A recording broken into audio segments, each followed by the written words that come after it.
नमस्कार दोस्तों, मेरा नाम है नील मुंडा। यदि आप इस चैनल में नए हो तो कृपया सब्सक्राइब कीजिए और बेल आइकन को प्रेस करना तो बिल्कुल ना भूलें। तो चलिए आज का टॉपिक स्टार्ट करते हैं। तो आज का टॉपिक काफ़ी नॉलेजफुल होने वाला है, तो आप इस वीडियो को अंत तक देखिए। तो आज मैं आपको ऐसी कहानी बताने जा रहा हूँ जिससे आप काफ़ी मोटिवेट होंगे। तो लेट्स बिगिन। एक हरीश नाम का लड़का था जिसे रेस दौड़ने का बहुत शौक था। उसने कई सारी मैराथन रेसों में भी भाग लिया था, लेकिन उसने किसी भी रेस को कंप्लीट नहीं कर सका। तो उसने एक दिन अपने आप से ठान लिया कि मैं अगले रेस में उसे कंप्लीट करके ही रहूँगा।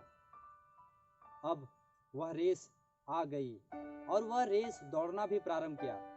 कुछ समय बाद कुछ दो धावक उससे आगे निकल रहे थे, लेकिन अब हरीश बिल्कुल थक चुका था। लेकिन वह अपने आप से कहा, मैं दौड़ तो नहीं सकता हूँ, लेकिन मैं चल तो सकता हूँ। और इस तरह हरीश ने उस रेस को कंप्लीट किया और वह बिल्कुल थक चुका था और वहीं वह नीचे गिर गया। उसने अपने आप से बोला कि वह आज कैसे भी करके उस रेस को कंप्लीट जरूर करेगा।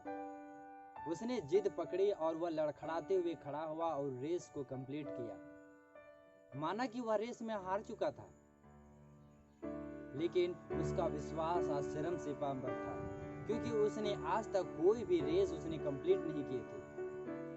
वह जमीन पर पड़ा हुआ था क्योंकि उसके पैरों की मांसपेशियां काफी शिथिल हो चुकी थी और वह जमीन पर सोया हुआ था।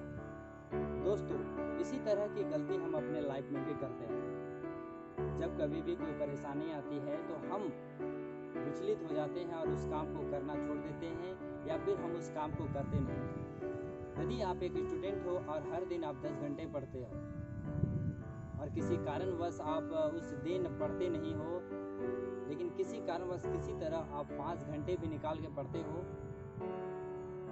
तो बहुत अच्छी बात है। इस कहानी से हमें यह सीख मिलती है कि हमें किसी कारणवश हमें अपने काम को छोड़ना नहीं चाहिए।